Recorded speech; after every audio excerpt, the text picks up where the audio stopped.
wabarakatuh. Waalaikumsalam warahmatullahi Hari ini tanggal 20 bulan 11 2023 saya mewawancarai kepala sekolah yang bernama Bu Aminah SPD. Hasil wawancara dari ETA 1.2. Pertanyaan saya kepada Ibu. Ibu singkat saja jawabnya.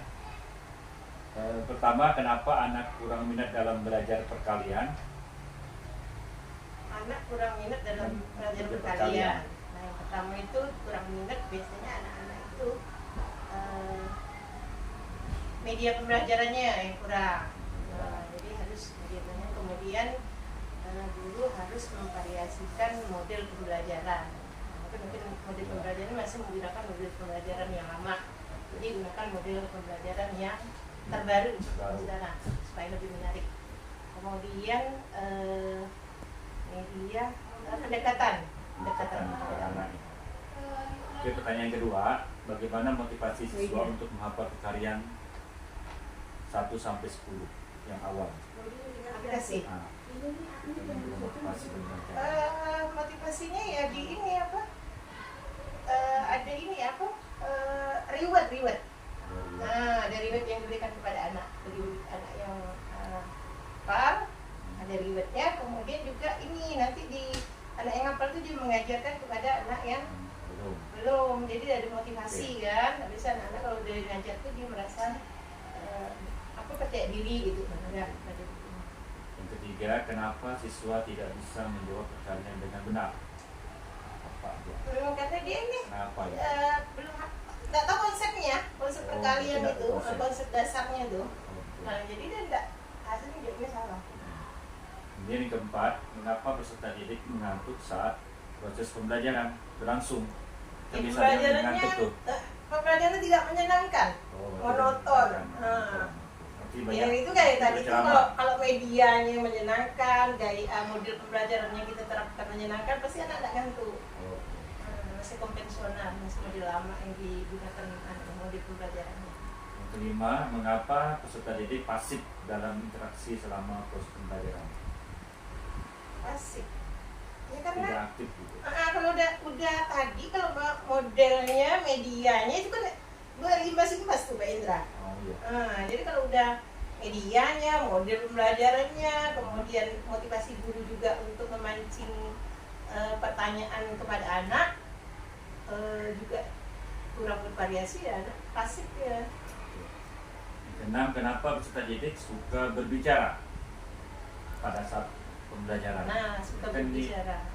Ini biasa nih. Iya, makanya sebelum pembelajaran itu sebenarnya guru harus menerapkan ini apa, kontrak belajar atau perjanjian belajar. Nah, sebelum kita belajar ini perjanjian belajar kita yang harus anak-anak patuhi. Dia bikin gitu 1, 2, 3.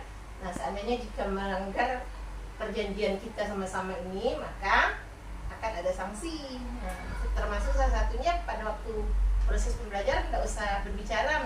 Kalau memang kondisinya harus diam, tapi kalau pas dia mau tanya jawab kan silakan lagi ngomong kan, sesuatu. Kemudian kenapa peserta didik, nah ini yang biasa nih, sering izin keluar pada saat jam pelajaran? Nah itu tadi lah tuh, yang makanya kontrak belajar tadi itu perjanjian sebelumnya. Ya? Keterkaitan itu. Salah satunya kita cantumkan hanya boleh izin keluar berapa kali gitu kan. Nah lebih dari itu tidak boleh lagi. Karena kan mungkin lah ke WC sering-sering kan. Nah ini menyangkut dengan menulis nih Bu. Kenapa peserta didik malas menulis saat diberi tugas? Malas menulis saat diberi tugas. Ya. Kenapa, ada faktor apa gitu? Tapi tidak mungkin semuanya kan? Enggak lah, beberapa anak ya tuh kan. Itu motivasi lah sebenarnya kan. Berikan motivasi, penghargaan kepada anak. Kalau yang lama tadi tuh kita gini. Misalnya kalau hari ini kamu cepat nulis, Bapak kasih hadiah. Khusus yang untuk lama tuh, dan datang motivasi. Kemudian kenapa tulisan peserta didik itu sering tidak rapi? Kan ada anak tidak rapi biasa tulisannya. Kalau sering tidak rapi itu biasanya kurang latihan. Latihan ya. Latihan. Makanya sering tidak rapi itu latihan. Oke. Lanjut, mengapa peserta didik kurang memahami penulisan EYD yang baik? Ejaan yang disempurnakan. Karena guru sendiri biasanya tidak menggunakan EYD. Makanya guru dulu yang harus menguasai itu. Guru Kuasai dulu EYD baru ke anak. Mana guru biasa nulis papan tulis kan salah kan? EYD-nya masih berantakan, makanya guru yang harus ngasihkan contoh. Dan kalau ada anak salah tuh langsung tegur. Misalnya dia maju ke depan kan, langsung ngerjakan salah, langsung kita betulkan gitu. Biasanya kita biarkan ya kan anak nulis salah tuh kan, langsung ditegur. Kemudian guru juga memberikan contoh yang benar-benar penggunaan EYD yang betul-betul baku kan, benar. Kemudian pertanyaan selanjutnya, mengapa peserta didik membaca hanya ketika disuruh oleh guru? Bukan biasanya anak itu tuh rasa guru kan barulah baca. Ya, memang anak-anak malas membaca kan?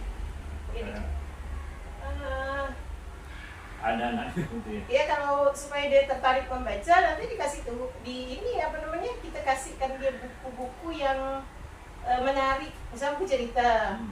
Buku cerita itu saya rasa anak-anak tertarik untuk baca. Kalau buku pelajaran jangankan anak, biasanya kita guru sendiri tak tertarik kan. Kasih dia bacaan-bacaan yang menarik, yang sesuai dengan dunia anak gitu, supaya dia tertarik untuk membaca.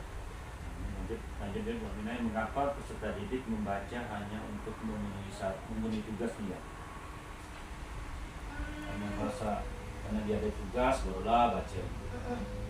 Karena itu tadi lah tuh yang bacaan yang tidak menarik bagi dia. Makanya sebenarnya kita kan punya perpustakaan kan, dimanfaatkan, ada buku-buku tuh. Nah kita pinjamkan ke anak-anak biar dia membaca. Misalnya kita kasih tugas baca ini, tapi kan bacaan yang menarik bagi dia kan. Nanti udah itu kita tanya besok, keesokannya cerita apa yang udah dibaca. Pasti anak akan tertarik untuk menjelaskannya. Tapi kok pelajaran pasti malas mereka untuk bacanya kan. Oke, kemudian selanjutnya, mengapa peserta didik kurang memahami isi bacanya? Karena dia kurang memahami itu karena penekanan itu tadi pada saat sebelum membaca, makanya harus ada penguatan dari guru sebelum membaca. Nih baca, kemudian setelah membaca saya Pak Guru akan memberikan pertanyaan dari bacaan. Nah, jadi memahami itu kan. Sekarang ini tentang sampah ini. Mengapa peserta didik sering membuang sampah sembarangan? Kesadaran itu pembiasaan. Kurangnya pembiasaan, kemudian kesadaran sama ini guru tidak negur. Guru harus guru memang harus, dan contoh. Kalau guru lihat sampah, guru ambil ke sampah. Ini kita nyuruh anak. Padahal guru lihat sampah kan guru tidak. Itu yang sebenarnya contoh sebenarnya. Selanjutnya, mengapa peserta didik sering tidak melakukan pikir kelas? Ada yang biasa tidak mengapa? Kalau dia tidak melaksanakan pikir kelas tadi ya, sebenarnya sebelum pembentukan pikir kelas itu gini Pak Indra, pikir kelas itu jangan guru yang menentukan harinya, tapi anak. Nah dengan anak yang menentukan harinya, dia punya komitmen dengan bisanya mau hari apa? Dia mau hari apa? Kamu bisanya hari apa? Bapak bukan bapak yang menentukan, bukan ibu yang menentukan, tapi kami yang menentukan harinya, biar dia tanggung jawab dengan pilihan dia gitu kan. Berarti dia bisa datang awal hari itu, mereka bukan guru yang menentukan. Oke, pertanyaan terakhir, kebersihan. Mengapa beberapa peserta didik tidak memperhatikan kebersihan pada saat makan dan minum?